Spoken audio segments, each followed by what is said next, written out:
بسم الله الرحمن الرحيم. حميم.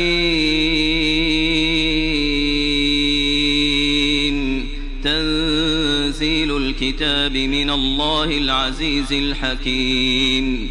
ما خلقنا السماوات والأرض وما بينهما إلا بالحق وأجل مسمى، والذين كفروا عما أنذروا معرضون.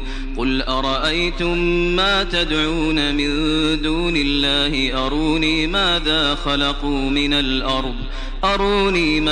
خلقوا من الأرض أم لهم شرك في السماوات.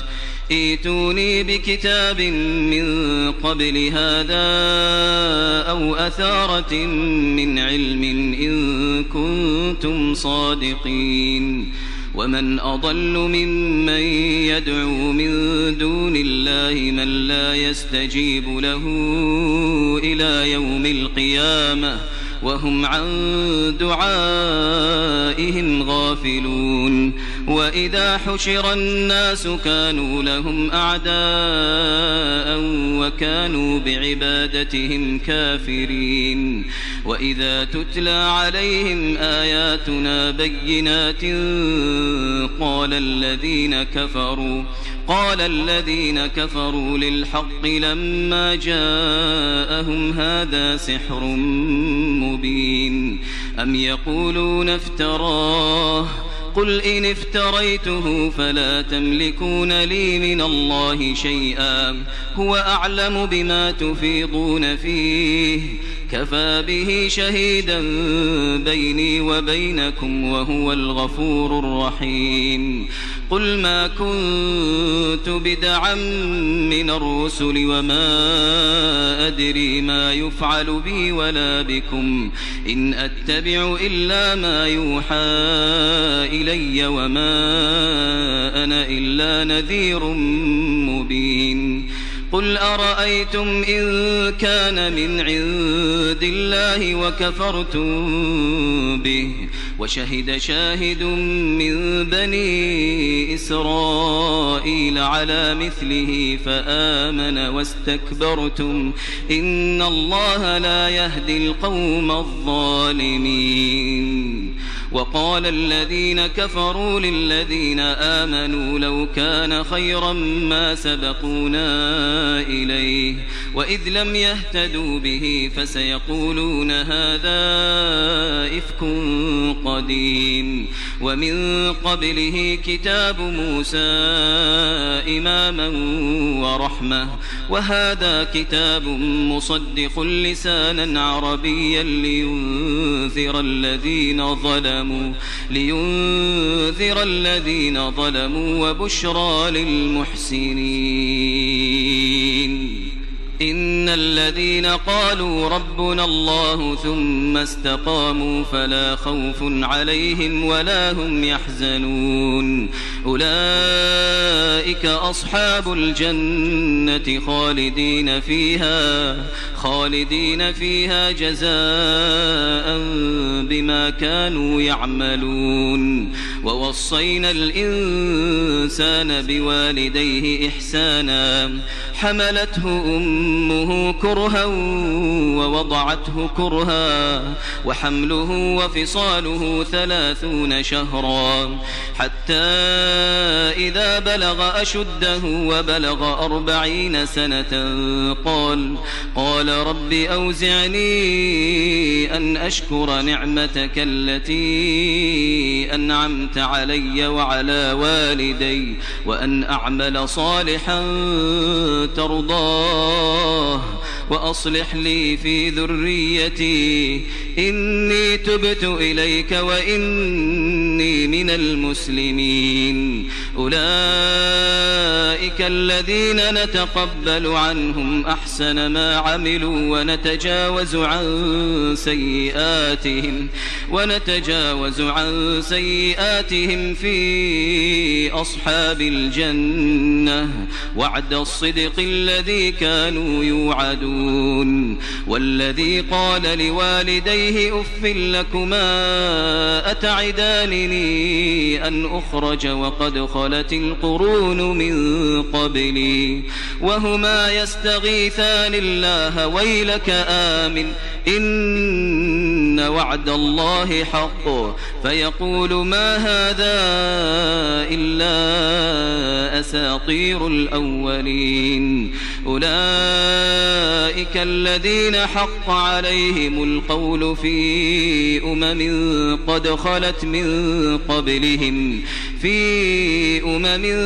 خلت من قبلهم من الجن والإنس إنهم كانوا خاسرين. ولكل درجات مما عملوا وليوفيهم أعمالهم وهم لا يظلمون. ويوم يعرض الذين كفروا على النار أذهبتم طيباتكم في حياتكم الدنيا واستمتعتم بها فاليوم تجزون عذاب الهون بما كنتم تستكبرون في الأرض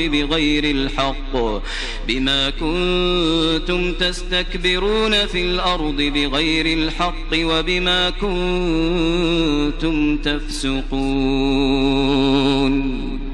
واذكر أخا عاد إذ أنذر قومه بالأحقاف وقد خلت النذر من بين يديه ومن خلفه ألا تعبدوا إلا الله إني أخاف عليكم عذاب يوم عظيم. قالوا أجئتنا لتأفكنا عن آلهتنا فأتنا بما تعدنا إن كنت من الصادقين. قال إنما العلم عند الله وأبلغكم ما أرسلت به ولكني أراكم قوما تجهلون. فلما رأوه عارضا مستقبل أوديتهم قالوا هذا عارض ممطرنا بل هو ما استعجلتم به ريح فيها عذاب أليم تدمر كل شيء بأمر ربها فأصبحوا لا يرى إلا مساكنهم كذلك نجزي القوم المجرمين. ولقد مكناهم في ماء مكناكم فيه وجعلنا لهم سمعا وأبصارا وأفئدة فما أغنى عنهم سمعهم ولا أبصارهم ولا أفئدتهم من شيء إذ كانوا يجحدون بآيات الله وحاق بهم ما كانوا به يستهزئون. ولقد أهلكنا ما حولكم من القرى وصرفنا الآيات لعلهم يرجعون. فلولا نصرهم الذين اتخذوا من دون الله قربانا آلهة بل ضلوا عنهم وذلك إفكهم وما كانوا يفترون. وإذ صرفنا إليك نفرا من الجن يستمعون القرآن فلما حضروه قالوا أنصتوا فلما قضي ولوا إلى قومهم منذرين.